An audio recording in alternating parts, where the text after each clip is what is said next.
Heyo, welcome to Dream Warriors Podcast. Now, I have a feeling you might be new, and how do I know that you, right there, are a new listener? Because the network has been growing, and analytics have been rising. So, let me just give you a quick description. We do pop culture, we do everything geek, we do comics, movies, TV, animation, cats and dogs living together. We just do it all. And more recently, wrestling and football. The football episodes have slowed down.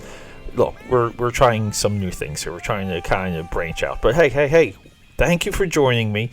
Welcome to Cinemas. If you can't already tell by the music, yeah, that's right. We're doing a Christmas movie. And this is one of the ones that was on my list for about 2 years. It's Krampus. It completely floored me, blew me away. I had high expectations going into this movie, and it delivered beyond, just beyond my expectations. But hey, let's hit that music and get right back to it.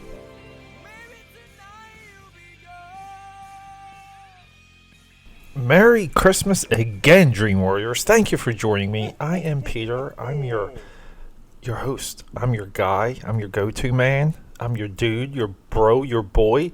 If you're new to Dream Warriors, this is where we go into deep dives on everything pop culture. But we pretty much just focus on movies. And look, sometimes when my contributors sit down, we'll go on long tangents. Those are some of my favorite episodes.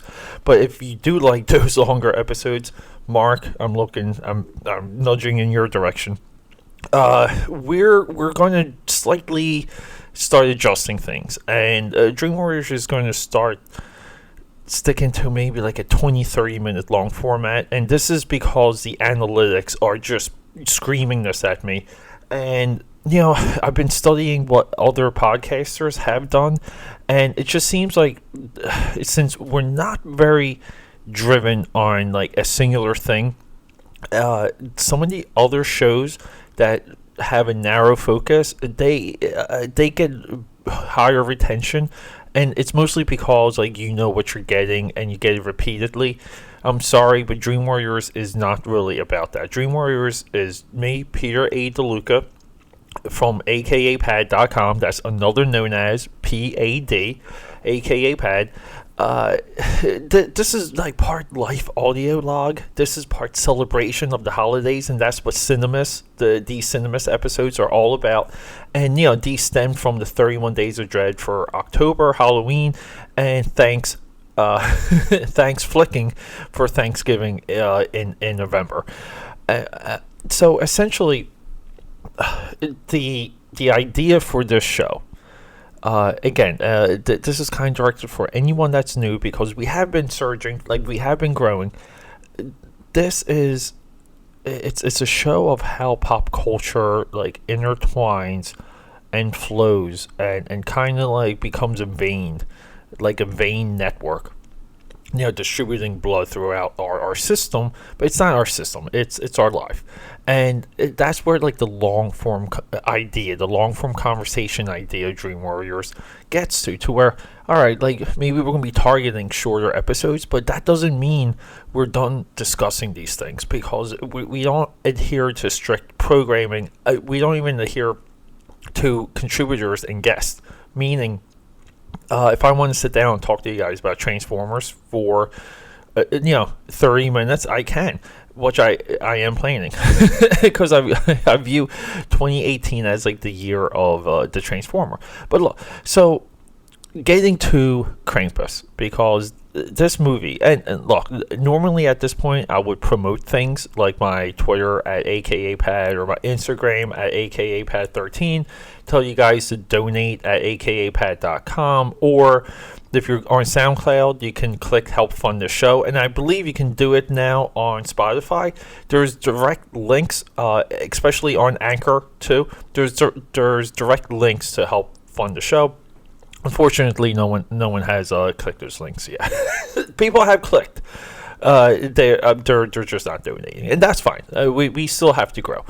But this movie Krampus was on 2 straight years of 31 Days of Dread. Didn't make the list. Last year, I was going to continue the 31 Days of Dread with doing a Krampus special, like a 12 Days of Krampus, and I was going to get all of these, like, other Krampus movies, some of the ones with lower production values and all these other things. I was just going to go on this run. That didn't happen. So Krampus has been on my list for about 2 years. It's a movie idea concept that was introduced to me by Norm, who I started the show with.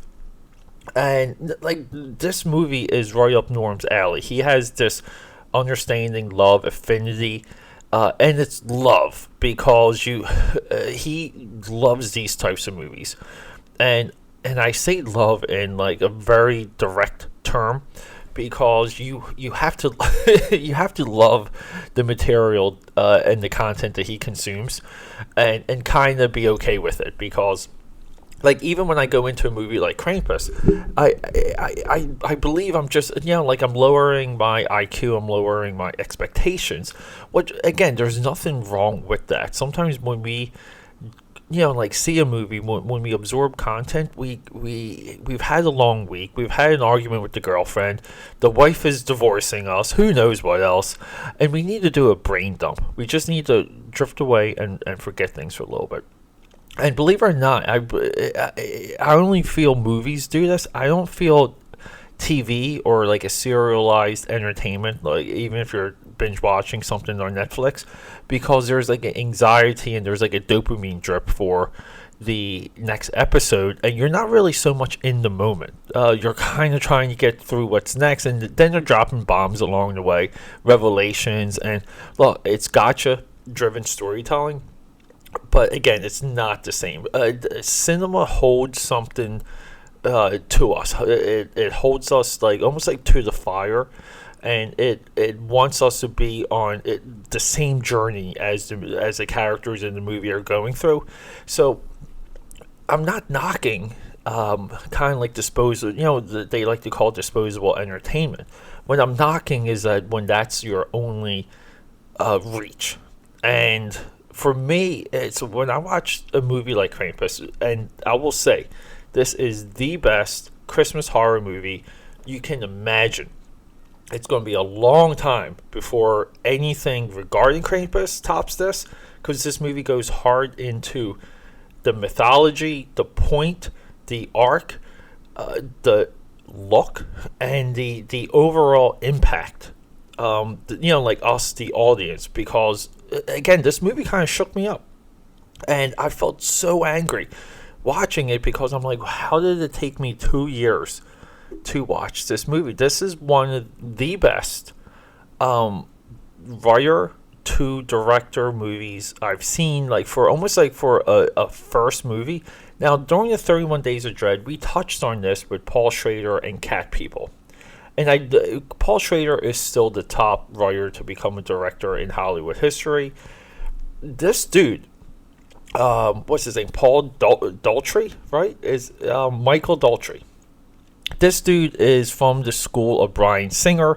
Bryan Singer, who brought us, the X-Men movies, Usual Suspects, with Ralph McQuire, who the writer of Usual Suspects is also one heck of a director. Ralph McQuire, who's collaborated with Tom Cruise for the latest 2 Mission Impossible movies. Outlier movie to put into that category is Way of the Gun with Benicio del Toro. That movie is awesome. I believe that might be on Netflix. And so this guy came up through the camp, Bryan Singer. Now, one of my friends in Hollywood, my buddy Ben, we'll just leave it at that, he gave me a Bryan Singer story that, believe it or not, became true.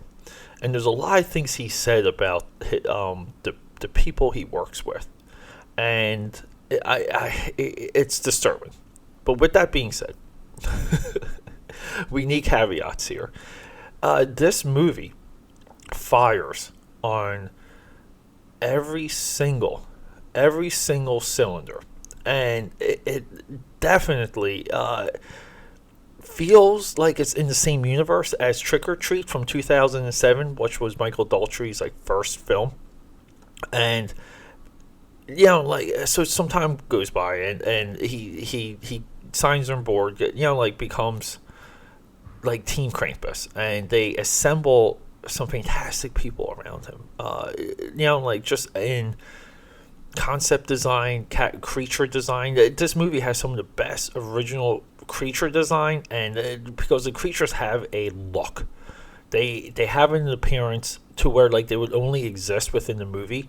And so watching this, I kept thinking of Gremlins, where the gremlin, like if we took a gremlin from the movie, excuse me, and put it into the real world, or we took Stripe from Gremlins and put him in like another movie, even Back to the Future, it just wouldn't look the same. E.T. wouldn't really look the same. E.T. would just be this weird, like nutsack looking creature. So the point I'm getting at is the style of the creatures in this movie only exists within this movie. And it's a perfect blend. It's a perfect like melding. And I go back to a couple years ago. I was in Barnes and Noble, and I picked up the making of this book, like the making of Krampus. It was some hardback book, and I love this book. So I always go through them, but I only had one chance to flip through it because it sold not that long. It's been on my Amazon list. I really should buy it. And just the artwork alone and the solution for Krampus really, really shook me. It just inspired me. And this movie definitely feels it's from the Trick or Treat universe. I feel this is Michael Daltrey's, like I say, like first movie, because I really feel like he's arrived. Like this, the limited storytelling, the limited set, the use of indoor environments like studio shooting, and it's somewhat magical because this movie uses snow in a very fun, delightful way, and it goes into these Christmas tropes like the gingerbread man, the Jack in the Box, like presents, and the elves. It goes in. The reindeer are like these giant black goats. Incredible. You just want to know more and see more of this universe. And this movie came out in 2015. Can we not get another movie? This should be somewhat of a annual release, like we see with, we saw with Saw, Paranormal Activity, and I guess now with the Insidious like spin-off movies. This should be a staple at this time of year. I don't know. I don't know what is happening. I really don't. It needs to happen, and it needs to happen now. Adam Scott, from Parks and Recreations, is, he's the movie's stacked. Okay, it's got Toni Collette. It's got Adam Scott. The movie's stacked from like toe to toe, and the other, like I guess I'm talking to you with like a level of excitement. If you can't tell, only because I just want to sit down and watch the movie again. The other through line, so we have a writer director, so that's like another through line through Dream Warriors. The other through line that we're seeing here is perfect ending, and we have this with movies like The Invitation, Upgrade. I'm forgetting some of them. If I went through the list, I could pinpoint them all. And now this one, and this is the only movie. Like we'll talk to. I'll get into the plot. I'll tell you about the plot of the movie after I tell you this. The poster for this movie is like, it's the ending. It's the point of the whole movie. I can't remember another time where a visual that you associated with a movie became the hook at the end. Masterful. So what's the plot? Okay, Krampus is this newer thing. I guess it's real, but it just re-emerged a few years ago, and it's this evil Santa Claus that smites you if you curse Christmas. That's the plot of this whole movie. This kid has a horrible Christmas dinner with the wrong side of the family. Again, Christmas movie trope where we have clashing families. And this kid gets embarrassed. He tears up his notes to Santa Claus. They set him up because he's maybe a little too old to believe in Santa Claus, but I say no. And that's the Christmas side of this movie. This is how this is a Christmas movie and not a horror movie, because it goes heavy into the belief itself of Christmas. And this kid denounces Christmas, and then he curses the house and calls upon Krampus. And I'm thinking, okay, perfect. And the movie has just, I don't even want to spoil. I'm usually like anti-spoiler. I just want people to go see this movie. Like, you have to go see it. Like, you have to find a way to watch this movie. The first death in this movie was so unexpected because I'm thinking they were setting something up, and no, like, they go hard in the paint early on this movie, and who they killed and how they killed this character, the circumstances around it. I'm thinking, here we go. This movie's going to be all go and no quit, and that's exactly what it was. They don't even hide Krampus. He has a reveal, but you see him, and you see him in action far earlier than what I was expecting. Now, the other side, and this is a quick Cinemas episode, everyone, and I do apologize if you wanted me to go a little bit deeper into this movie.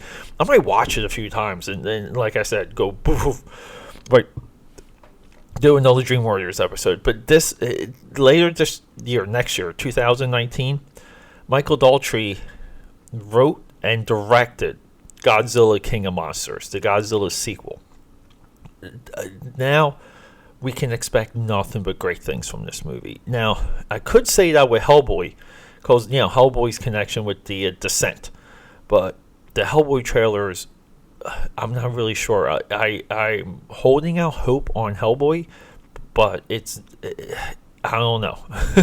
But I did say the same thing about the Hellboy link to Descent during the 31 Days of Dread when I did Descent 2, which basically became a Descent discussion, because I think the Descent is one of our all-time, like, modern day top 5 horror movie, but all-time, like, maybe top 10, top 15 horror movie, especially for claustrophobic horror. Like, you don't get any better than the Descent. So for Christmas, even though this movie deals with horror, it deals with pain, it deals with cursing, this is a must-watch, because it's a specific Christmas movie where it deals with the spirit of Christmas and the belief of it, and the repercussions of breaking tradition and beliefs. And there's a price to pay for it. And we be in our moments. That's a big chunk of this movie. These things would never have transpired if some of the characters were in the moment, and they've lost themselves. It's a cautionary tale, and again, the best horror is that. But I'm stopping this. I'm going to publish this episode as I'm watching the movie again, because that's how much I love it. But please watch Krampus, support Michael Daltrey, support Godzilla King of Monsters when that comes out next year, because we want this guy to keep going. Whoever he has around him to design, create, fabricate, we want these people, we want this group together, so we have to support it. But hey, Dream Warriors, happy Cinemas. I love you so much. Thank you for joining me. And until next time, we love to tease potentially the next episode. It might be Love Actually, one of my all-time rom-coms and Christmas movies.